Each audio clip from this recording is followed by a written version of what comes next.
Hi, I'm Congressman Randy Neugebauer, representing the 19th District of Texas, including my hometown of Lubbock.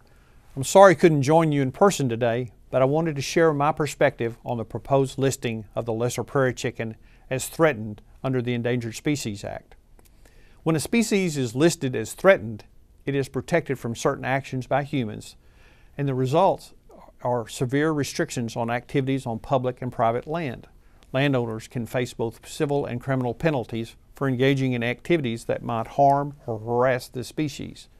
So what would happen if the Fish and Wildlife Services lists the Lesser Prairie-Chicken as threatened? The economic impact just in Texas alone would be millions of dollars in the first year. Industries including agriculture, ranching, oil and gas, wind, and transportation would have to cut back on the production and lay off workers. In a region suffering from historic drought and a tough economy, we can't afford that.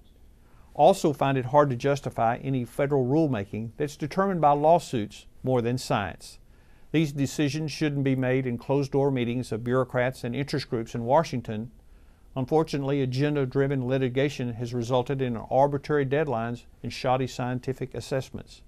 The proposed rule on the Lesser Prairie-Chicken is no exception. The Fish and Wildlife Service has been forced to move forward with this top-down approach because of legal settlements that ignore the local efforts already underway to conserve the species. If we really want to save the Lesser Prairie-Chicken, this kind of strategy is the wrong way to do it. State and local agencies have the expertise and the ability to enact common sense plans. Industries and stakeholders are willing to invest in conservation through these state efforts. In fact, there are logical volunteer agreements in the works at the state and regional level to improve the prairie chicken habitat. These agreements offer more effective conservation measures without infringing on the rights of private citizens. Maintaining a fair and open process is critical. So last week, I sent a letter to the director requesting extensions of the comment period and the final listing deadline, which were arbitrary dates originally created as a result of these closed-door legal settlements. I'm hoping that Director Ash extends the deadlines. That will enhance transparency. It also helps time-crunch state agencies that are currently working around the clock on a wide-range conservation plan. My colleagues and I also requested a full coordination and swift approval of the conservation agreement for oil and gas activities that's currently under review.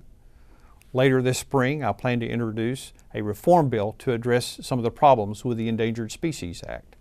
In the meantime, I hope that the Fish and Wildlife Service will take my comments and the comments of all the other stakeholders here today very seriously and conclude with a no listing decision. My District Director, Mitch Barnett, is here today and can help answer any questions that you may have. And as always, please do not hesitate to contact my office with additional questions or concerns. Thank you for your time. God bless you, and may God continue to bless the United States of America.